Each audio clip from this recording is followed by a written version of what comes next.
PDIP sendirian, ya kan? Karena dilihatnya PDIP ini bisa mengajukan calon dan ada desas-desus dia mau mengajukan Anies Baswedan, ya kan?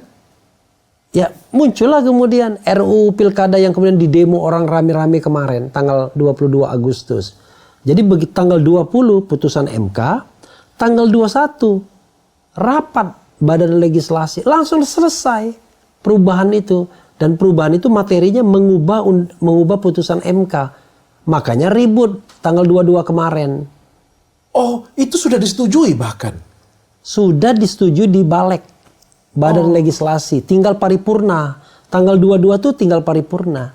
Oh, itu yang diributkan. Nah, itu. Dan kemudian paripurnanya gagal. Tapi pertanyaanku kayak gini. Iya. Ini kan sudah disusun, kalau kita lihat ya, ada kecerdasan seseorang yang menyusun rapi semuanya ini. Sehingga Gubernur Jakarta juga akan lebih gampang untuk menang. Kita anggap seperti itu ya.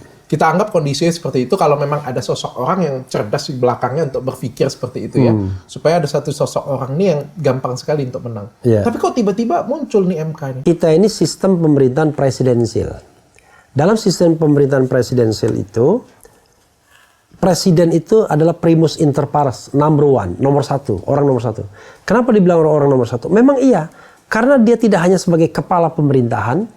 Kalau kepala pemerintahan itu kan ada yang namanya separation of powers, pembagian kekuasaan, eksekutif, legislatif, yudikatif. Nah, eksekutif itu kepala pemerintahan. Tapi dia juga adalah kepala negara, the head of state. Jadi dia juga kepala negara. Kalau di Inggris, kepala pemerintahnya Perdana Menteri, kepala negaranya Ratu. Tapi in one hand. Kalau misalnya nih Pak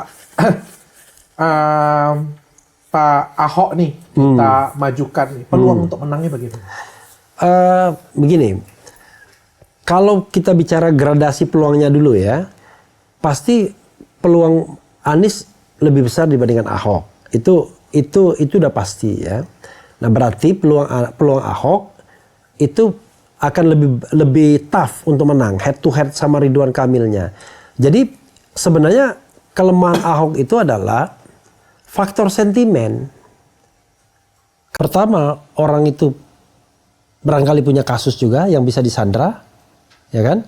Tetapi pertanyaannya adalah belum tentu nurut lagi penegak hukumnya kan? Ya, kalau sekarang masih nurut. Oke, satu.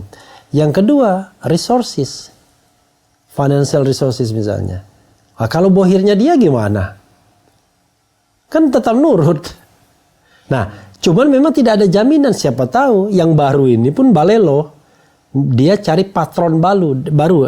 Kok balu? Gara-gara ingin bahlil jadi balu. Jadi dia cari patron baru. Nah, inilah yang namanya konsep patron client kan di dalam politik. Saya cari patron yang baru dong, yang lagi berkuasa. Ngapain patron yang lama?